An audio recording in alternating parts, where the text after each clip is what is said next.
Témoignez vos applaudissements pour notre président, Georges-Louis Boucher. S'il y a même des gens qui pensent que je ne suis pas un brave type, admettons, je suis un salopard, voilà, comme ça c'est fait. Mais je ne suis quand même pas totalement débile. Donc mon ambition, c'est quand même de gagner les élections en 29. Pourquoi je fais tout ça? Pourquoi nous faisons tout cela? On fait ça parce qu'on adore être accueillis par des syndicalistes du matin au soir. On adore se faire insulter sur les réseaux sociaux. On adore voir des gens qui nous envoient des courriers de menaces. On adore ça. Allez, à la rigueur qu'il y en ait un qui est sadomaso, peut-être, deux éventuellement. Mais si tout le parti est sadomaso, c'est une boîte à gangbang ce truc, hein. On n'est quand même pas tous débiles. Admettons même qu'il y en ait quelques-uns qui le soient, on ne l'est pas tous. Donc, alors, je peux même encore admettre qu'on ne prend pas les bons remèdes. Moi, j'attends la première solution du Parti socialiste. Les réformes que l'on fait, c'est des réformes qui visent trois choses. À remettre le travail au cœur du système, d'où la réforme fiscale. Réforme fiscale qui a déjà été adoptée en première lecture à la Chambre avant le 21 juillet. Le but, c'est de pouvoir la voter. Elle entrera en vigueur au 1er janvier. Je rappelle qu'il y a d'autres baisses d'impôts qui ont déjà été votées, parce que moi, j'ai l'impression que tout ce qu'on fait, il y a une partie qu'on ne voit pas. Mais avec David Clarinval, on a défiscalisé les heures supplémentaires.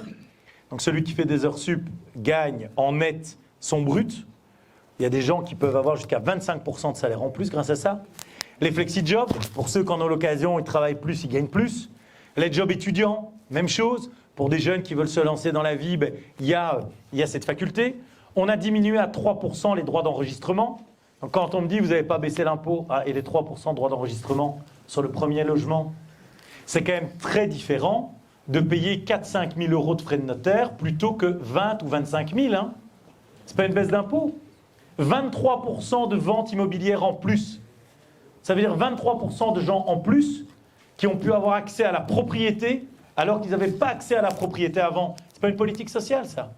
Quand vous arrivez à la pension en étant propriétaire de votre logement, c'est quand même vachement mieux que quand vous devez le louer, hein, en matière de sécurité pour le futur.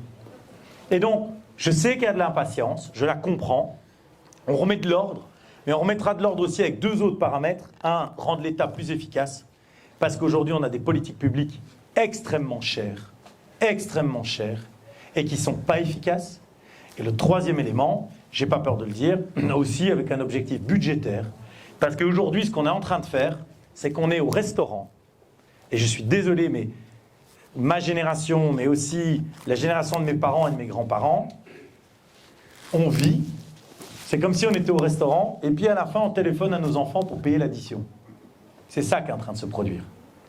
Aujourd'hui, chaque bébé qui naît dans notre pays a 60 000 euros de dette. C'est le pire pays en Europe. C'est le pire pays en Europe. 60 000 euros de dette à la naissance. Et donc, en plus, les gens n'en font plus. Donc, il n'y aura même plus personne pour la payer, la dette. Donc, vous devez bien comprendre que ce que nous faisons, c'est de garantir aujourd'hui, mais aussi garantir demain. Parce qu'on aurait une solution qui est beaucoup plus simple. C'est pour regagner les élections, comme d'autres ont fait avant nous, c'est on ne fait rien. Au contraire, on fait une baisse d'impôts, on accroît le déficit public, on ne réduit aucun service public, on ne change rien dans les dépenses sociales. La vraie question, c'est à quel moment on meurt. On sait qu'on va mourir, mais on ne sait pas quand. Et là, on peut prier sur le fait qu'on a peut-être encore 2-3 ans devant nous. Mais moi, je trouve, et ça, c'est la grande injustice, et je terminerai par là, je trouve que la grande injustice de la politique, hein, c'est qu'il n'y a personne qui est en train de manifester sur tous ceux qui ont dirigé la Wallonie et Bruxelles ces 30 dernières années, ces 30 à 40 dernières années. Et le grand problème en politique, c'est que, manifestement, la mémoire des gens est courte, mais en tous les cas, on n'est pas là pour se plaindre, on va continuer à faire des réformes, parce que ces réformes sont nécessaires, et j'ai la conviction qu'en 2029, la majorité des gens sauront reconnaître ceux qui ont eu le courage de prendre leurs responsabilités par rapport à ceux qui racontent des histoires pour attiser la haine. La ville de Mons, on ne peut pas leur reprocher d'être des affreux libéraux, c'est une coalition PS, PTB, écolo. Ils viennent de fermer 4 écoles. 4 écoles, les mêmes qui nous critiquent en disant vous êtes des salauds, machin, ils ferment 4 écoles. Pourquoi? Parce que comme il y a moins de gosses, mais il y a moins de classes. Et s'il y a moins de classes, il y a moins d'enseignants. Et donc, dans ces parcours d'études, il est évident que tous les professeurs qui partent à la pension ne seront pas tous remplacés. Et ça, je ne vais pas dire que c'est une chance, Mais en tous les cas, c'est quelque chose qui va nous permettre d'amortir le choc de la dénatalité. C'est que dans les 10 prochaines années, il y a la moitié de la fonction publique qui va partir à la pension. Et donc, on ne remplacera pas tout le monde pour pouvoir faire face à cet impact, parce que les moins d'inscriptions vient aussi du fait qu'il y a juste moins d'étudiants disponibles qui viennent de l'obligatoire pour aller vers le supérieur. Ça, c'est assez logique. Le PS a fait une campagne électorale et a dit, si nous, on revient au pouvoir, on remet la pension à 65 ans. Ils sont revenus au pouvoir. Le précédent gouvernement, le prédécesseur de David Claraval, par exemple, c'était M. Dermagne. Le prédécesseur de M. Géolé, c'était Mme Montréal. Donc les socialistes étaient là, Paul Magnette, voilà. Bon. Pourquoi ils n'ont pas baissé l'âge de la pension? Posez-vous la question.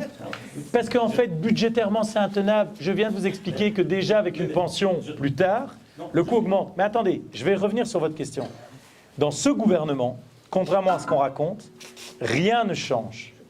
Rien ne change, ni pour les gens qui travaillent comme employés, ni pour les indépendants. Il n'y a que 2 catégories qui voient un changement. Les fonctionnaires, qui aujourd'hui ont ce qu'on appelle des tantièmes préférentiels. Ça veut dire que quand ils travaillent 1 an, ça compte plus qu'1 an, donc ça leur permet d'avoir des pensions plus tôt. Et alors, il y a un autre truc qui change pour les fonctionnaires, c'est qu'on calculait leur pension sur leurs revenus des 10 dernières années. Maintenant, on va le faire sur toute la carrière, comme tous les travailleurs. Et encore, ce n'est pas tout de suite. Chaque année, ce sera une année de plus. Donc celui qui part à la pension maintenant, c'est 10 ans. Celui qui part à la pension l'année prochaine sera sur les 11 dernières années. L'année suivante, les 12 dernières années, et progressivement. Donc il n'y a pas un choc brutal. Quant au tantième préférentiel, le délai de transition est de 45 ans. Donc celui qui dit « moi je vais tout perdre du jour au lendemain », c'est impossible. Celui qui part à la pension l'année prochaine, il n'y a rien qui change. Pour celui qui aura 100% de la réforme, il doit attendre la fin de sa carrière en étant engagé aujourd'hui. Et la deuxième catégorie pour laquelle il y a un changement, c'est les gens qui n'ont pas assez cotisé. Il y a des gens qui sont restés 30 années inactifs, eh bien, on considérait qu'ils avaient travaillé au salaire minimum. Et donc ces gens-là se retrouvaient parfois avec des pensions plus élevées que des indépendants. Ça, on arrête. Effectivement, maintenant, il va falloir travailler un certain nombre d'années effectives, c'est-à-dire 30 ans en fait, et encore 30 ans à 2/3 temps, pour pouvoir bénéficier d'une pension minimale et pas une pension complète. Donc, pour être très concret avec vous, les gens, il y a plein de gens qui ne travailleront pas jusqu'à 67 ans. Ce qu'on veut faire, c'est que l'âge moyen de départ à la retraite soit de 64 ans. Parce qu'aujourd'hui, la Belgique est le pays en Europe avec la plus grande différence entre l'âge légal et l'âge de départ effectif. L'âge légal est à 66 ans, l'âge de départ effectif est à 61-62 ans. Et donc on veut augmenter cette moyenne, en sachant, et je termine complètement, que pour les métiers les plus pénibles, comme ceux de la construction ou du transport, on a réinstauré la pension à 60 ans. Et ça, on n'en parle pas beaucoup. Mais quelqu'un qui commence à travailler à 18 ans peut partir à la pension à 60 ans. Et ça, c'est quand même une grande avancée par rapport à ce qui existait avant. On a une espérance de vie qui augmente. Aujourd'hui, l'espérance de vie est de 82 ans. La pension était à 65, elle est montée à 66, elle sera à 67 en 2030. Vous savez que dans les années 20, quand le législateur a fixé la pension à 65 ans, est-ce que vous connaissez à l'époque l'espérance de vie ? L'espérance de vie était de 62 ans. Donc le législateur, à l'époque, il avait mis une espérance de vie, il avait mis un âge de la pension au-delà de l'espérance de vie. Donc en gros, il y avait quasi personne qui touchait de pension. Aujourd'hui, on se retrouve dans un système où les gens entrent sur le marché du travail de plus en plus tard. Aujourd'hui, en moyenne, les gens commencent à travailler à 20-22 ans parce qu'il y a de plus en plus d'études supérieures, de formations, de machin. Donc vous restez, on va dire, une vingtaine d'années sans cotiser. Puis, si la pension est à 64 ou 65 ans, vous allez rester, là aussi, presque 20 ans sans cotiser. Donc, vous allez rester sans cotiser 40 ans pour à peine 42 années de cotisation. Ça, c'est le régime ancien. Il ne faut pas être un génie en mathématiques pour se rendre compte que ça ne marche pas. Donc, qu'est-ce que nous, on pouvait faire? À part dire, les gens vont devoir travailler 2 ans en plus. 2 ans en plus pour couvrir une espérance de vie qui a augmenté de 20 ans. Alors, encore une fois, je vous le répète, individuellement, je comprends votre cas. Soit de vous augmenter la durée de cotisation, soit de vous augmenter le niveau des cotisations sociales, soit de vous diminuer la pension. Alors, je l'ai expliqué tout à l'heure dehors. En fait, moi, je pense que l'erreur qu'on a faite, c'est au début des années 2000. On aurait dû faire le même système qu'aux Pays-Bas. C'est-à-dire qu'aux Pays-Bas, tout le monde a la même pension. Il y a une pension de base à 1200, 1300 euros. Mais par contre, les gens, durant leur carrière, doivent se constituer un deuxième pilier de pension. À l'époque, dans les années 2000, vous pouvez reprendre, on avait dit c'est un scandale parce que les pensions des gens vont dépendre du cours de bourse. Aujourd'hui, 25 ans plus tard, les Pays-Bas sont le pays où il y a le plus haut taux d'emploi, mais surtout le plus haut niveau de pension. On n'a pas voulu faire ce choix, on a continué le schéma assurantiel et on savait très bien avec toutes les projections du vieillissement de la population que ce schéma assurantiel allait se casser la gueule à un moment donné. Et voilà où on en est. Alors, dire qu'il n'y a pas d'aménagement, ce n'est pas vrai. Il y a des aménagements pour les personnes malades. Il reste des décotes, enfin en tout cas des départs anticipés pour les fonctionnaires avec des tantièmes préférentiels. Il n'y a rien qui change pour les employés, pour les indépendants. Il y a un bonus pour celui qui peut aller plus loin, parce qu'on parle tout le temps du malus, mais il y a aussi un bonus pour celui qui peut aller plus loin. On a essayé d'aménager au mieux pour que les gens puissent profiter d'une pension sans mettre le système en faillite. Encore une fois, si quelqu'un a une autre solution, moi j'aimerais bien que tous ceux qui nous critiquent, pas les citoyens, hein, je parle des syndicats, je parle des politiques, que tous ceux qui nous critiquent viennent avec un tableau mathématique et nous montrent comment ça peut marcher autrement. Et franchement, je suis vraiment prêt à faire autrement. Mais jusqu'à présent, il n'y a personne qui nous a proposé une alternative. Il y a juste un point positif pour les grands-parents qui doivent se rendre disponibles, c'est que les gens font aussi des enfants plus tard. Donc techniquement, ça suit un peu mieux. Parce qu'en général, on fait des enfants 5 à 10 ans plus tard. Hein, ça dépend des villes et des régions. Mais c'est aussi un point. Donc, vraiment ouvert à entendre toute une série de réalités. On est tout à fait disponible pour adapter une série de choses, mais il n'y aura pas de formule magique. Et je peux vous garantir une chose, c'est qu'il n'y a personne d'un peu honnête qui va vous dire qu'il va remettre en cause les réformes. Et ça, c'est un truc que je vous invite, s'il vous plaît, à faire. Tous ceux qui nous critiquent, allez les voir. Et posez-leur la question. Si vous revenez au gouvernement, est-ce que vous remettez le chômage à vie, la pension à 65 ans et les périodes des profs, là, vous les repassez de 22 à 20 périodes. Et enregistrez-les. Hein. Parce que ça, je serais vraiment curieux qu'ils osent assumer le fait qu'ils vont totalement revenir en arrière. Je pense qu'à un moment donné, il faut aussi qu'on arrête cette opposition entre les travailleurs et les entreprises.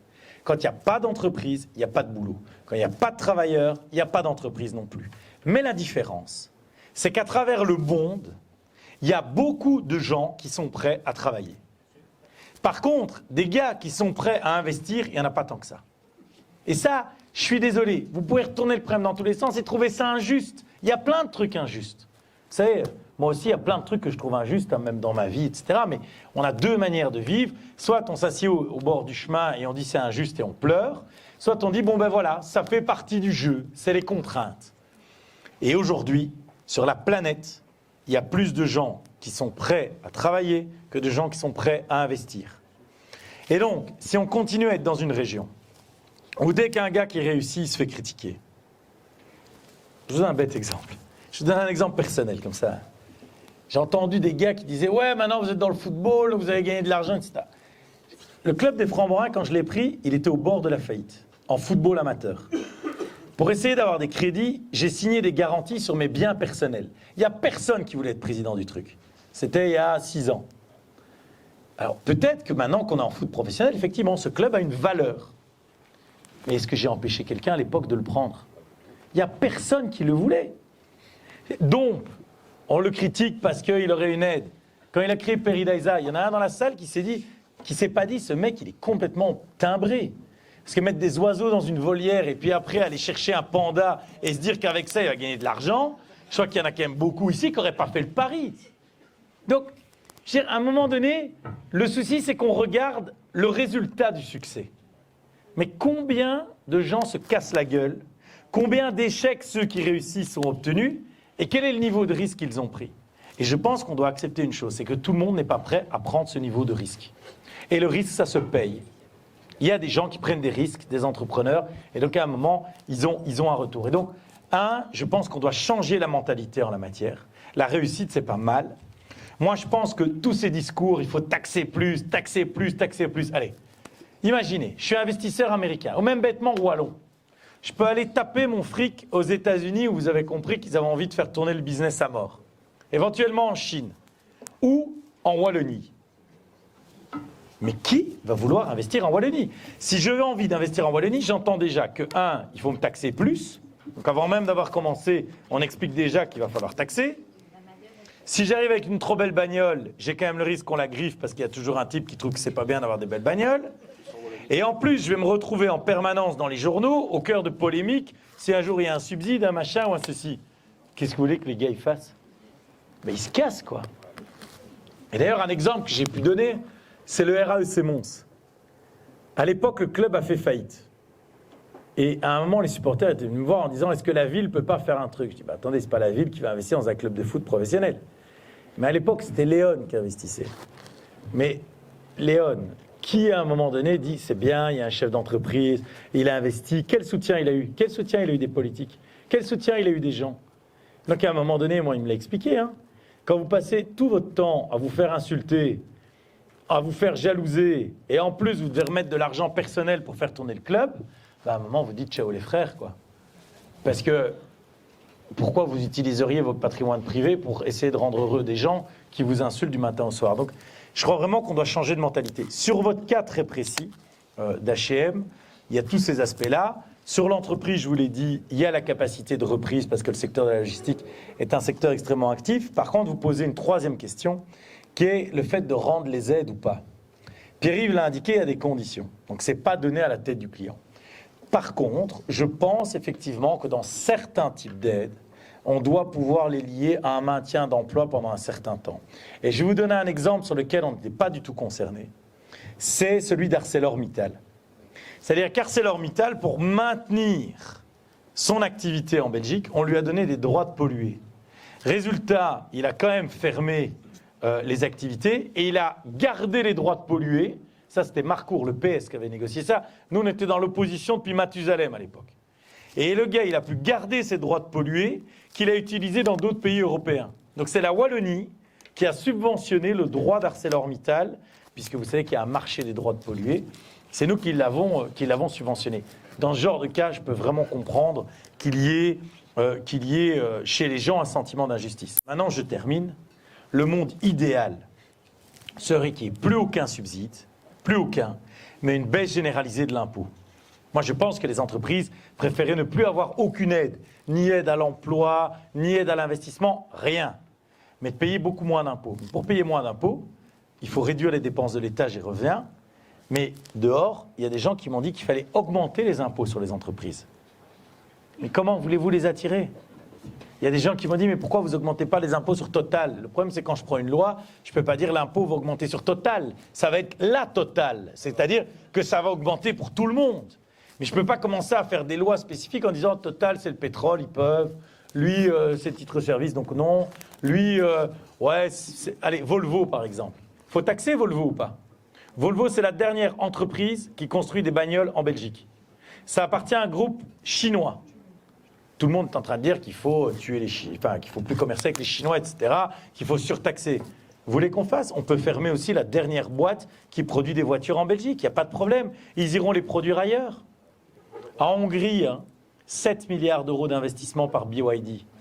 7 milliards. Vous pensez qu'ils ont été en Hongrie? Pourquoi? Ils n'ont pas été parce que la nourriture est meilleure. L'impôt est à 9%, effectivement, au lieu de 25%. Les cotisations sociales, je ne vous en parle même pas. Et la culture syndicale est un peu différente, légèrement.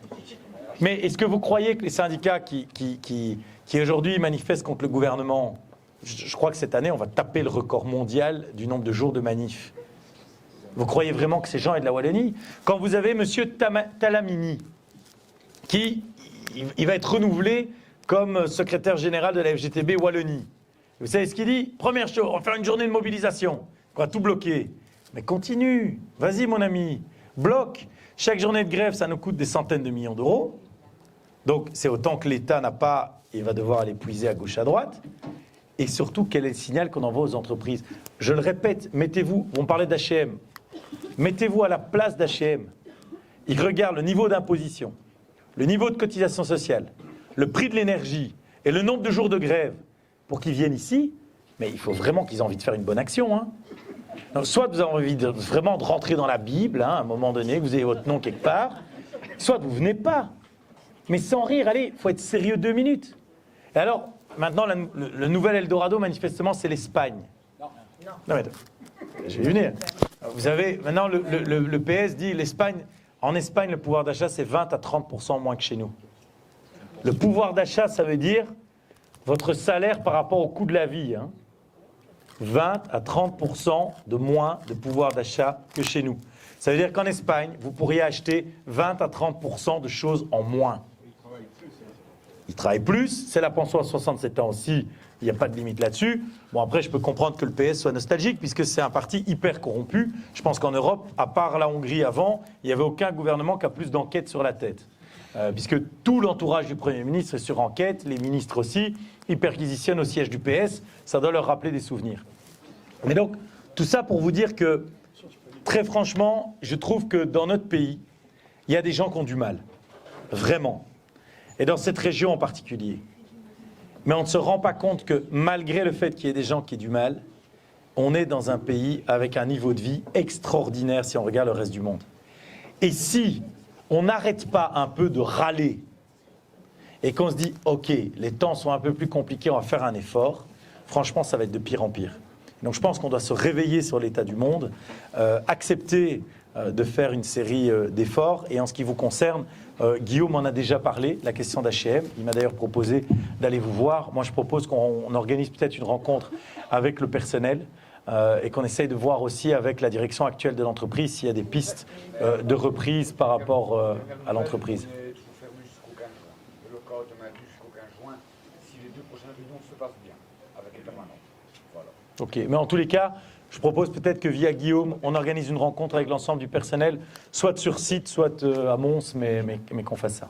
Ça va. Le syndicat en plus. Bah ouais, et attendez, Et je fais pas grève. je dois juste vous dire un truc sur les syndicats. Vous devez bien, mais c'est bien ce que vous dites, parce qu'il faut bien distinguer deux choses. Moi, les délégués syndicaux qui défendent les travailleurs dans les entreprises, j'ai aucun problème avec eux.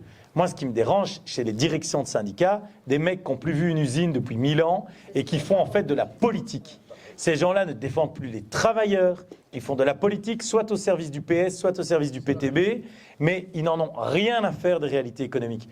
Le délégué syndical qui est sur le terrain, qui est tous les jours aux côtés de ses collègues et qui veut les défendre, moi, vu ma grande gueule, je crois que si j'étais dans une entreprise, je le serais devenu. Donc l'un dans l'autre, je ne peux pas vous critiquer pour ça. Mais c'est très différent de faire du syndicalisme pour les travailleurs et de faire du syndicalisme pour faire de la politique. Merci beaucoup, Georges-Louis. Merci David, merci Péril. Merci, cher public. Et je rappelle que si vous avez encore des questions, envoyez-les nous sur l'adresse mail conférence@amer.be. Nous y apporterons des réponses comme aux questions ce soir. Je pense que